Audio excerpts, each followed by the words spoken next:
Hello बच्चों, let's see this question.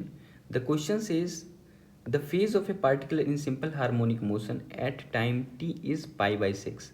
The following interference is drawn from the this. Question में कहा गया एक पार्टिकल SHM एग्जीक्यूट कर रहा है कोई पार्टिकुलर टाइम t पर, उसका जो फेज डिफरेंस वो पाई बाई 6 है, तो उस हिसाब से हमें करेक्ट ऑप्शन चूज करना है। पहला ऑप्शन दिया हुआ है the particle is at x equal to a by 2 and moving in plus x direction. दूसरा ऑप्शन दिया हुआ है the particle is at x equal to a by 2 and moving in minus x direction. वैसे ही third option है particle is at x equal to minus a by 2 and moving in plus x direction. And fourth option is particle is at x equal to minus a by 2 and moving in minus x direction. Key concept of the question is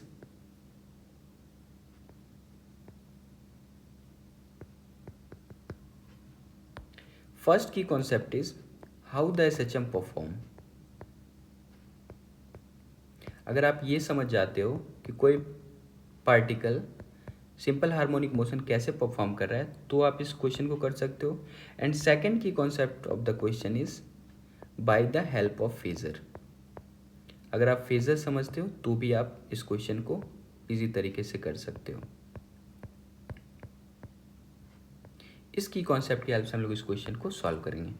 पहले ये देखते हैं particle SHM perform कैसे कर रहा होगा। तो suppose ये मैं एक्स एक्सिस ले रहा हूँ और ये दोनों एक्सट्रीम पोजीशन है, यानी पार्टिकल मैक्सिमम माइनस ए पर जा सकता है और ये प्लस ए फॉर एम्पलीट्यूड है और यहाँ पे मीन पोजीशन है।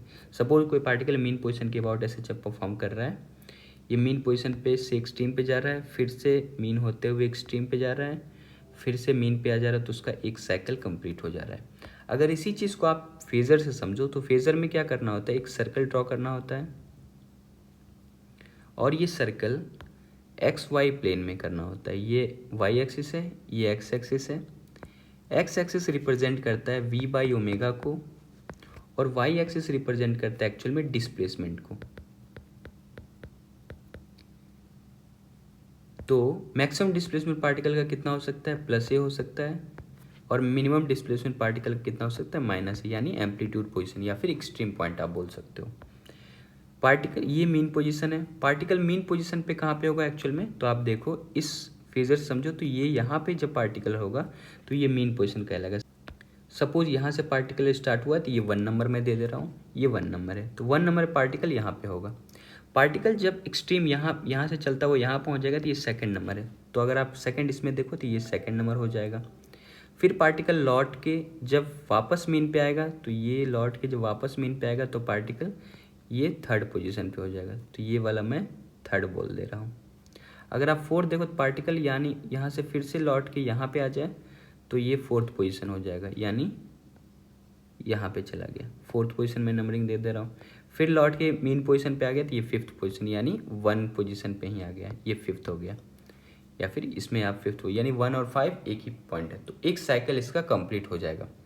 अब कहा जा रहा है इसी फेजर से हम लोग नॉर्मली फेज निकालते हैं, तो शुरू में फेज डिफरेंस कितना है, पाई बाई 6। तो फेजर से हमें पता चल जाएगा पाई बाई 6 का मतलब है, सपोज यहाँ से कोई एंगल ड्रॉ कर लेते, ये जो एंगल है ये कितना है, पाई बाई 6 है।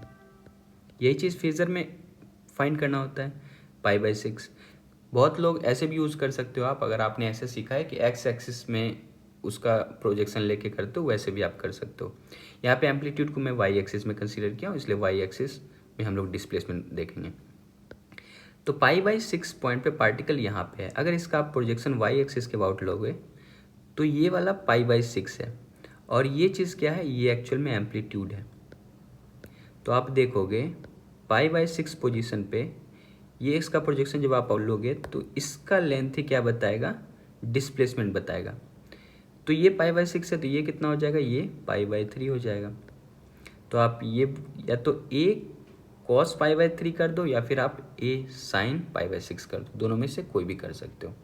अगर मैं डिस्प्लेसमेंट निकालूँ यानी एक्स का वैल्यू निकालूँ, ये अगर एक्स में मानूँ तो डिस्प्लेसमेंट कितना हो जाएगा, ए फॉर एम्पलीट्यूड, और अगर क्वेश्चन में एम्पलीट्यूड स्मॉल ए से लिया गया तो आप स्मॉल ए ले लो, इससे एम्पलीट्यूड को आप स्मॉल ए ले लो, तो स्मॉल ए फॉर एम्पलीट्यूड, और ये कॉस पाई बाई 3 हो जाएगा, यानी cos pi by 3, cos pi by 3 यानी कॉस 60। तो ए कॉस 60 कितना हो जाएगा, ए बाई 2, कॉस 60 का वैल्यू हाफ होता है।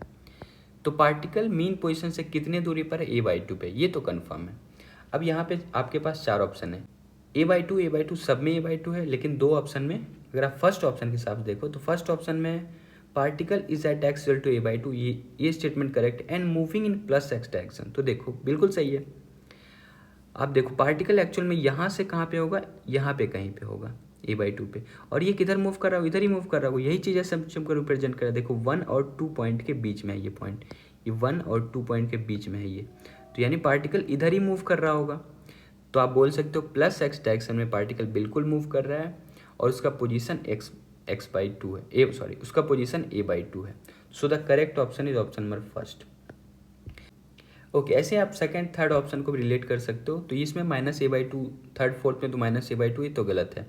सेकंड में a/2 है लेकिन मूविंग इन -x डायरेक्शन, तो ये भी गलत है। a/2 अगर रहता तो पार्टिकल लौटने वक्त, यानी ये पार्टिकल एक्चुअल में लौटने वक्त का काम है, यानी 2 और 3 के बीच का यहाँ पे कहीं पे पार्टिकल होता है, लेकिन ऐसा नहीं है। ये एक्चुअल में पार्टिकल a/2 है और वो +x के डायरेक्शन में मूव कर रही है, हम लोग इजीली फिगर से देख सकते हैं। So option 1 is the correct option. Hope you understood it well. Best of luck, thank you.